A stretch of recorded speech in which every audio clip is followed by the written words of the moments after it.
today's show, the key to everything. Don't care where you're at, this key's going to help you. Matt Keller is a nationally recognized speaker, pastor, and leadership coach with more than 20 years of experience under his belt. Pastoring one of America's fastest growing churches in Fort Myers, Florida, Matt is a go-to authority on building great teams and reaching the lost. Pastor Matt offers several leadership courses where students gain a fresh perspective on what true biblical leadership looks like. Gifted speaker, Matt is also an accomplished writer. Readers love his latest book, The Key to Everything, unlocking the secret to why some people succeed and others don't. Please welcome Pastor Matt Keller. Hey, Matt, welcome. It's good to have you. Thank you. Great to be here. We did a show already together on this book, The Key to Everything, and we only got through one chapter talking about roadblocks. But when I first heard you were coming on this show, I said, well, what's his book? And then as I got the title, I said, The Key to Everything. Oh, who can write a book on the key to everything? Yeah. And then the second I opened it up, I went, oh, of course, it's so true. It's teachability. It is. The key to everything, that's the question everyone always asks me is, well, okay, what is it? And the key to everything is teachability. Yeah. And teachability has always kind of been a life theme for me in my life. I think some people are born with kind of that learner gift, if you will, if you're into Strengths Finders or anything like that, kind of that learner gift. And I definitely have that. But I think teachability is something that every single person on planet Earth, whether you're a Christian, not Christian, wherever you find yourself in life, teachability is a characteristic and a lifestyle that every single one of us can develop in our life. So you're saying there are people who are born this way, hungry to change and learn. Mm-hmm. And then there's a group that aren't.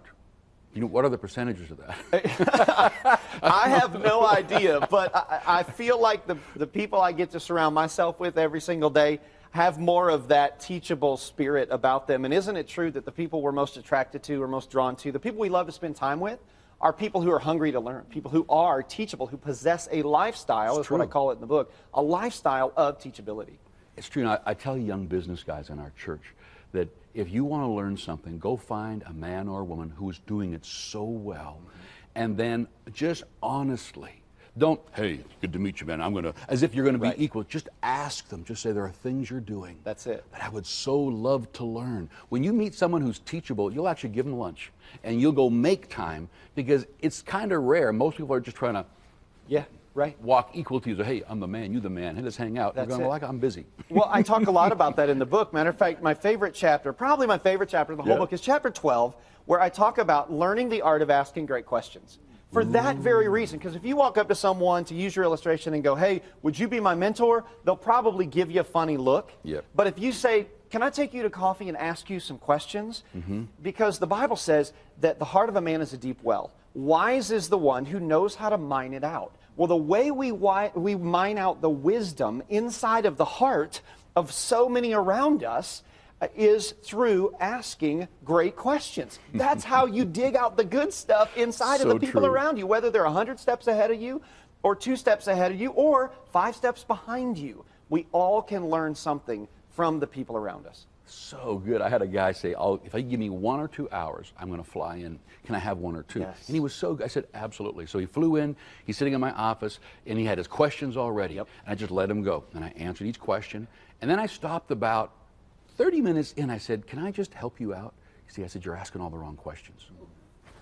And he looked at me, and he was so good. He said, tell me what the right questions are. Because the wisdom is in the questions. That's it.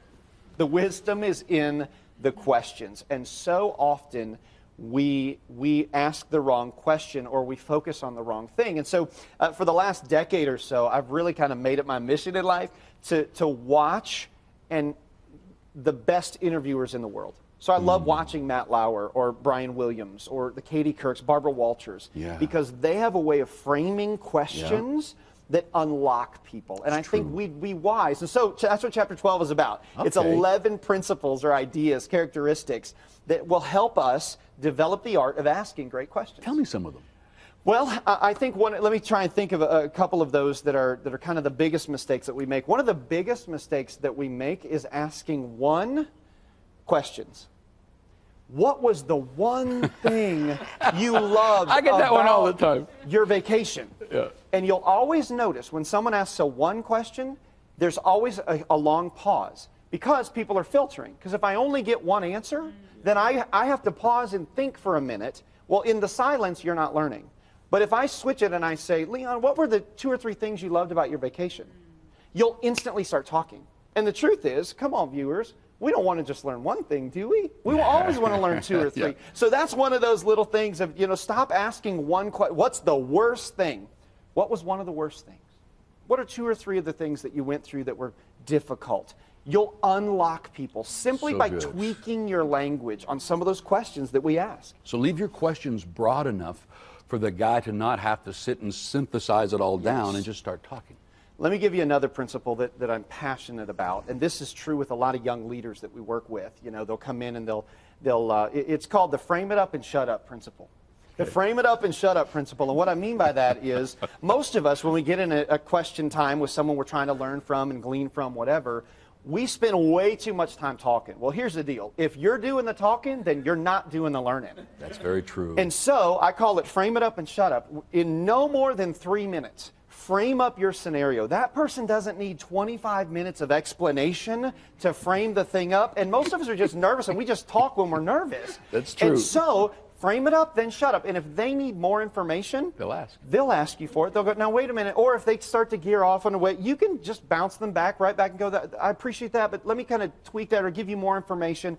It's such a great thing. And then the greatest question, in my opinion, that anyone can ever ask is, if you were me, what would you do? Beautiful. Because if I ask you that question, I frame it up. But for 3 minutes, I go, Leon, here's what I'm dealing with. Here's the issues, whatever. Then I pause and I go, if you were me, what would you do? When we ask that question, we instantly take all of your life experience, all of your wisdom, all of your knowledge, and we instantly put it in my chair. So if you were me, what would you do? And it's like we switch seats, and you get to speak in my frame with your experience. That's where the good learning happens. So good. As you travel and you get a chance to meet great leaders, so many people think you need to sit down for hours to really learn. But if you get good at asking questions, you're only probably going to get one. Yep. And so as you're, whether it's in the green room afterwards or whether you are at a conference together, sitting together, you meet each other, if you know the person and you know what they've done, where they've gone, or you just have a problem and you don't even know if they've solved it, but they're just a brilliant leader. Yep. If you can learn to ask a question like you just said, framed quickly, but honestly, I've had things that have changed my entire life from one person in 5 minutes. That's it. Better than the whole book. I always call it the elevator test. And the way I learned this, I was at a conference in Orlando, and I was staying at a hotel with a bunch of the speakers. And I got in the hotel, and if I named the name of the speaker, he is probably one of the most well-known pastors and leaders in Christianity today on the planet. And I happened to be in an elevator with this guy for 20 seconds, and I got nervous. Yeah. And I didn't say anything, and I didn't ask a question. And I'm the guy who always has a question. Are you kidding me? Yeah. And wrote it to the bottom. It dinged. He got out, and I was just convicted. And the Lord went, Matt, you had 20 seconds. Do you know how much learning you can do in 20 seconds with that leader? I do now. Yeah. I'll never make that mistake again. Always have a question ready. And just practice. When you're sitting, even now, you're watching the show, if you could sit for a minute and a half with Leon or with Matt Keller, what one question would you ask us? Yeah. What 2 or 3 questions would you ask us, right? Just practice it. I think the thing that has helped me, and I know you probably cover that in the book, is that I've got to know my own areas right now. What are my challenges? What are the areas that, if I look at ministry, family, home, am I aware of what my non-strengths are? Am I aware of what I've got to solve to get that to the next level? Because once you're aware, and you keep this kind of list there, so you're hunting for that through books, you're meeting people, because all of us are good in different areas. What I love about me, like we've just met one another in the green room, and we just, bam, we hit it off because we're both hungry, but I have found I don't need to find somebody who has gone further than me or done more than me. Everyone's life experiences can bring beautiful and brutal things that makes them brilliant in one area. That's right. And anybody I talk to, like I've had people in my congregation walk up and we're talking about something and they'll make a comment. And from their business background, their parenting background, them just knowing the Word, if you're always open to learning, God will send it to us. That's it. That's it. That's it. Well, most of us live on autopilot. And so we go throughout our day and we do what we do and we never cause ourselves to go off cruise control. And the best leaders, the best people, the best followers of Jesus who reach their full potential are the ones who refuse to go too many days in a row on autopilot or cruise control, but are the ones who pause, kind of break up that thought process and go, what can I learn today? Who can I learn from? What new thing can I do to jar me, to get me to think a little bit higher than I did yesterday? So good. We're going to take a break, and then when we come back, I want to unpack some more stuff. We're not going to get through it all, I know, but if you've just joined us, we are talking about the key to everything with the author, Matt Keller, so don't go away. We'll be right back. The most teachable people in the world have an appropriate view of success. They know how to handle success, that they don't let success go to their head.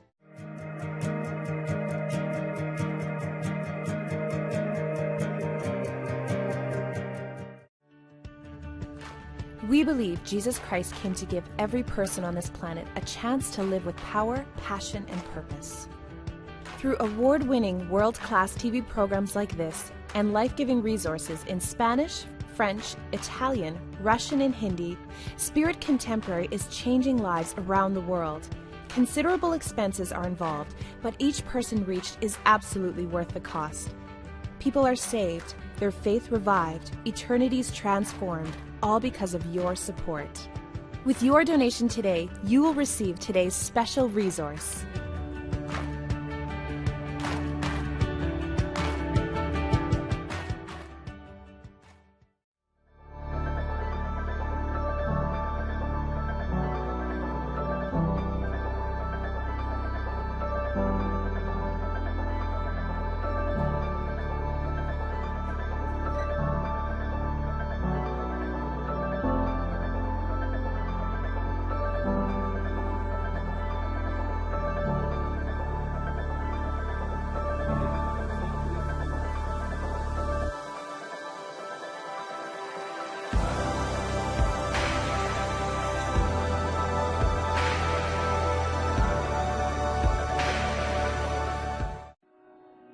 Church. God created church for you, to have a home, a family, and a purpose.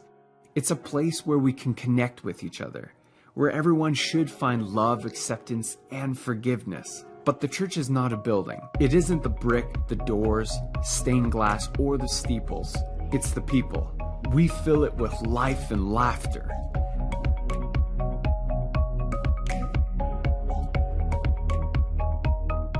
We are the church, and we can meet online from anywhere in the world. Let's connect at Springs Online today.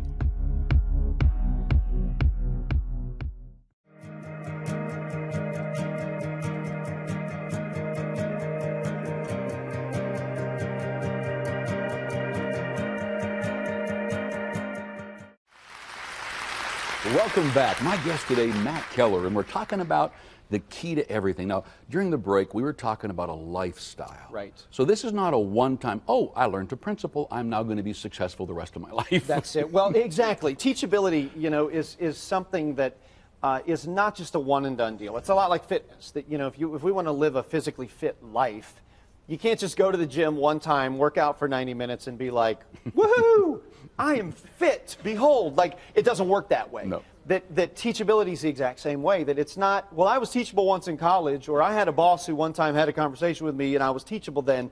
That's great. But the true power of teachability, the way we reach our full potential in our life, is by developing what I call in the book a lifestyle of teachability. How do you develop that then? Sure. That's a big issue. It is a big idea. So here's what I did. In research for the book, I basically started to look across history. and tried to identify some of those leaders, some of those people that you and I would go, now that was a teachable person. They were teachable. That's a teacher. So, and then started to put together some of the characteristics that they all have in common. And what I discovered is there are a few characteristics that they all seem to have, the most teachable people in the world, we'd say, have in common. And for a biblical case study, I use the Apostle Paul. In my opinion, I think the Apostle Paul was the most teachable man in the Bible. Like, I just really think, here's a guy who had reached the pinnacle of success and yet didn't let it go to his head. And that's one of the things, is the most teachable people in the world have an appropriate view of success. They know how to handle success, that they don't let success go to their head. They realize that success is not an individual sport, it's a team sport, and that we never arrive at the top of a mountain on our own, that there's always people around us who help us reach that place of success. And the most teachable people in the world also understand, the bottom line is, success is always, only, ever temporary. It's not going to last forever. Teachable people understand that in terms of success. Would you say, a lot of people say that the success you've got right now is on a bell curve, that it's going up, but at some point it's all coming down. And so if we're teachable, we can probably start a new bell curve by whatever that next season is. Because most people are like fireworks. It's boom, explode across the sky, then they all twinkle out, and they're done for their lifetime. That's it. Well, and let me take the other side of that, because the second idea with this developing a lifestyle of teachability is we first have to understand how to handle success, yes, but the flip side of that coin is also true. We have to understand how to handle failure. The most teachable people in the world take an appropriate view of failure as well, because failure is inevitable in our life. We are flawed, frail, prone to fail human beings. We're not going to get it right every time. No. And so how you and I approach failure in our life will do more to determine our long-term success than perhaps anything else. I find a lot of people stuck after a failure. And they can be stuck for years or an entire lifetime. It's like that failure has redone their belief system almost. That's it. Well, that's what I talk about in the chapter on failure, is that the most teachable people in the world refuse to let failure define them permanently. And so many of us, maybe you're watching today, and that's you, that you've let a divorce, you've let a downsizing at work, or a firing, or a dismissal, or you've let a rejection, or some failed attempt at something define who you are. The most teachable people in the world, people who've developed a lifestyle of teachability, are the ones who look failure in the face and say, you know what? This is not going to define me long term. This is a season of my life. I can learn through this season, but I will not be defined long term by this failure. That's a huge piece of this. You know, I like the two words discourage and encourage, because both have to do with courage. It's not even a matter of having answers. I just find that if I can be encouraged, courage rises up in me, and I get going again, knowing I will find I don't have to get encouraged because I find an answer. Right. I just need to encourage myself to get up and go, because God will not forsake me. That's right. He has got answers. If you're breathing, there's answers. Come on. Well, and if you're listening today, that's you. You've been living in failure. You've been living in discouragement. Today's the day. Come on. No more. We're not going to go into tomorrow the same way we went into today and the same way we lived yesterday. It's a new day. God is for you. Let's rock and roll. Why? Because God wants us all to reach our full potential. So you are an area in life now where you've learned a fair bit of things. You've succeeded in areas. What do you do if you just sense this cloud and you're struggling with your head on things haven't gone as fast as you wanted? Are things petering out? Have you shot? You know, all these stupid things the devil puts in your head. Yep. What do you do personally to encourage yourself? Well, the first thing I do is call it what it is and identify it. I think us trying to live in denial that I'm not discouraged is silly, and I think it's unwise. So I think the first thing you can do is just throw the flag and say, you know what? I am having a bad day. I'm discouraged. Now, this is not the end of the world, but today here's what I like to call it, because I have a great life, a mountaintop life, if you will. So I call it, my wife knows this phrase, it's cloudy on the mountaintop. That even mountains have clouds. Yeah. And so we're allowed to have cloudy on the mountaintop days. Yeah. It doesn't make me any less of an overcomer. It doesn't make me any less of God's child. No. It's just cloudy on the mountain. So the first thing I do is I call it out. The second thing I do is I call to him. And I just look straight in and I just say, God, I need you today. I'm not feeling it, but I'm not going to be motivated by what I feel. I'm going to be motivated by what your word says. And then third, I confess it. You got to have somebody, a spouse, a friend, someone that you can say it out loud to. And the reason why is because when discouragement or dark thoughts, if you will, live in the recesses of our mind, in darkness, they grow in their power over us. But the minute we speak them out and bring them into the light, anything that lives in the dark grows in its power and control over us. Anything we bring into the light instantly shrinks in its power and control over us. That's the power of confession. That's why the Bible talks so much about it. So we've got to find someone and again, this is not a pity party or anything else. This is just saying, hey, it's cloudy on the mountain today. And that person knows, boom, and that light will instantly start to dispel the darkness of discouragement. That is so good. I would agree with that, because I think once I realize there is nobody that has just had a straight line experience. It's always, you grow and it's going kind of like this. So a problem, a disaster, a situation, something going wrong is never permanent. You know, it's interesting when you preach, you find that if you mess up, like you're preaching away, you drop your whole point, you don't know where you went, you say something stupid, people love it. Yeah. That you're not just, everything's perfect for Leon. Yeah. Okay, he stumbles, he messes up, I'll turn and go, I just had a complete brain stall. What was I talking about? Absolutely. And they're all laughing at me. Yeah, I do the but exact they same love thing. it. Exactly. Because I think we all need to know there is nobody that has made it problem-free. See, one of the problems in our world today and the problems of human nature is we always compare our diary to someone else's billboard. I love that. Because what we see publicly of other people, and you and I are public figures, so that's true of us, but it's true in your workplace, it's true in your family. We always just see everybody else's billboard. Yep. Well, then we look at their billboard and compare it to our diary, and we go, well, my life stinks. Well, that's not true. You're just not reading their diary.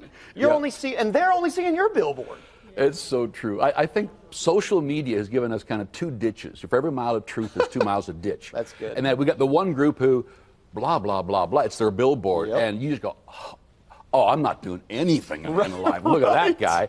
And then the other guy is sobbing in his milk every day. And I'm kind of going, I'm getting depressed reading this. Just And it's true. It really is true. The billboard and the diary. That is really good. I'm going to steal that. I'm going to use that. Absolutely. I'll give you credit once. It's all good. I stole it from somebody else. Like I always say. In closing, we got about a minute left. Just talk to the people who are going, I needed to hear this. Just where should they start with this? Well, I think the place to start when it comes to this idea of developing a lifestyle of teachability is really just recognizing that there's more in you. That where you are today is not the end of the game. As long as you have breath, God's got more for you. And so teachability is the key to everything. It's how we get from where we are to where we want to go. God wants you to reach your full potential. Lean in like never before and watch what God will do as you develop a lifestyle of teachability. Matt, thank you so much. That was awesome. I appreciate that. And I want to encourage everybody out there, regardless of where you are in life, this book, The Key to Everything, is not an expose, an expertise on where to go. It's just how you can find the answers. Doesn't matter what area it is, whether you're a housewife, business, get a hold of this book, The Key to Everything by Matt Keller. We'll be right back.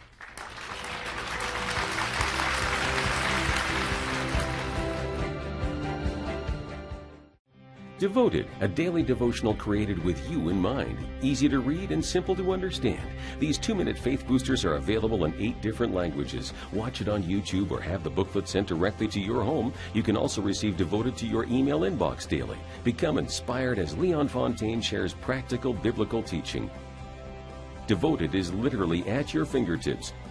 Transform your life with this Spirit Contemporary devotional. Sign up to receive Devoted today.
I really hope you enjoyed my conversation with Matt today. Being teachable is such an important part of growth and is fundamental to the Spirit contemporary life. We always need to be learning and finding new ways to reach people right where they're at. Spirit Contemporary is a powerful tool because when people learn to be Spirit Contemporary, we become much more effective for God. To be in love with God and to love His Word, but to never connect with people is a place where they're never going to connect with God. So if we can learn to be contemporary, if we can learn to be relevant for them, speak their language, touch the issues they're dealing with, be truly contemporary, then the presence of God has an ability to touch them right where they are and to powerfully bring the miraculous in and change them. You know, we'd love to have you join this cause for $30 or more. I'd love to send you a gift just saying thank you. And let's take the gospel of Jesus in a Spirit Contemporary way around the world and in multiple languages. And your gift is going to help people's name get written in heaven's book where they can spend eternity with Jesus. We trust that you are being blessed, uplifted, and encouraged in your Christian walk through today's program. As a viewer, you should know that we care about you. We value you greatly and appreciate your prayers. Did you know that Miracle Channel is taking the good news of Jesus Christ around the world through award-winning programs like this? We are actively translating ministry programs into languages like Spanish, French, Italian, and even Russian. We even air on television stations in the Middle East. This means that millions upon millions of people are hearing about Jesus Christ in their language, and it's all thanks to people like you. Considerable expenses are involved, so we need your support because each person who gives their life to Jesus is absolutely worth the cost. Each is of infinite value to God. You are very important to us. We care greatly about your spiritual growth, which is why we would like to get today's resources into your hands. When you support this program by making a donation, you are not only enriching your walk with the Lord, you are sharing Jesus with someone on the other side of the globe. Your donation transforms lives by reaching literally millions of people with the gospel. Call now and change someone's life today.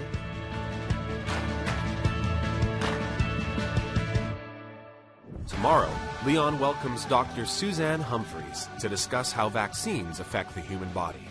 And that if you were to try to have a conversation with your doctor about the ingredients of vaccines, about the aluminum that's in vaccines, that what will happen is they'll start to get very defensive and stiff